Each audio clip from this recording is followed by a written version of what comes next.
A guardianship is meant to care for people who can't fully care for themselves, but what bills can rack up? I'm Fox 13 investigative reporter Nate Carlisle. Last night we told you about a central Utah family who was evicted from their homes after their father and grandfather was placed in a guardianship. Now, after months of wondering where the money went, the family recently received this accounting and has them asking more questions. $2,000, Zion's Bank, Neared Restorative for room and rent, $1,000, Owl Guardianship for a fee of $250. Sherry Jackman is James Myers' daughter. Put 8 people out of a place to live. He is in a rehabilitation center and in a guardianship managed by Owl Guardianship and Elder Care Services. And nobody is answering any questions. Months after asking for it, Jackman and her family recently received documentation of how Owl has been managing Myers' money. And they're charging him for a burial plot. I want to know where this burial plot's at. My dad has always wanted to be cremated as long as I've known him. We told you how Owl's owner, Kristen Katie Woods, evicted members of Myers and Jackman's family from the 2 homes Myers owned in order to pay his debt to a rehabilitation center. But months after those evictions and sales, this October 31 ledger says Neuro Restorative in Riverton has only been paid $10,000 against a bill that now sits at $455,000. There's no indication proceeds of the 2 house sales have been applied to the bill.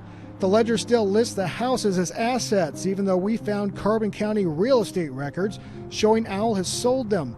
There's also no discussion of what happened to some of the investments Myers' family says he had. He had an IRA, he had a couple of life insurance policies. Nor does the accounting give a plan to pay all of that 6-figure bill. Who has been getting paid?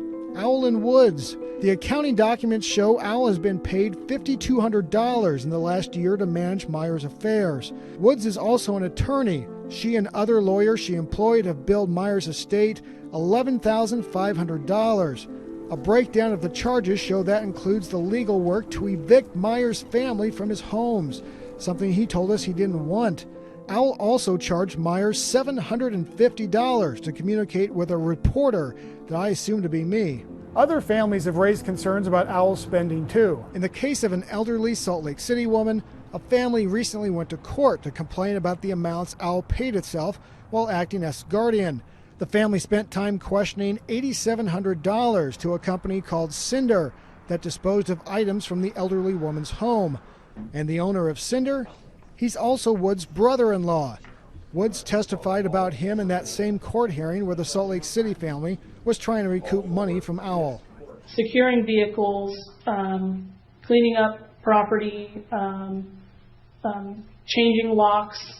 National guardianship standards say guardians should avoid conflict of interest, where the guardian has some personal or professional interest that can be perceived as self-serving. Nate Krippus at the Disability Law Center has lobbied the legislature on guardianship issues. And so I think it's a question of why you would be paying more to somebody that you have a relationship with. It certainly seems like a potential conflict. Woods, in that court hearing, defended the billing as necessary for the work to clean the woman's house and move her to a care center.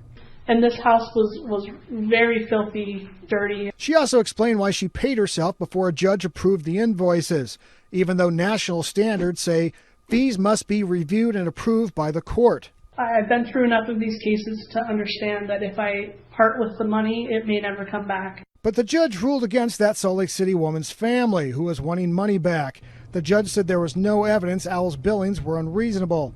The judge did not address any conflict of interest concerning Cinder. Cinder is not listed as having received payment from the Myers estate. I'm mad as hell. I'm going to send a letter back to the courts asking for a sales receipt on both the houses. I want to know exactly how much they got. Jackman told us she plans to ask the courts that Owl be removed as guardian and she be appointed instead. I'm going to fight. I'm going to do what I can to fight to get this taken care of, to get us back and get my dad back to us. Woods has declined our interview request, but we will read again a portion of the statement she provided. Owl Guardianship and Elder Care Services, LLC, is a family-owned business that has provided guardianship services across the state of Utah since 2013. Owl prides itself on its compliance with court rules, state statutes, and ethical guidelines set out in guardianship licensure processes. The highest priority of Owl is first and foremost the care and safety of the vulnerable adult, and sometimes that priority conflicts with desires of friends and family members who may wish to access property, funds, or other resources of the vulnerable adult. Any legal processes that arise from this conflict are handled through the proper venue, which is the court. In Salt Lake City, Nate Carlisle, Fox 13 News, Utah.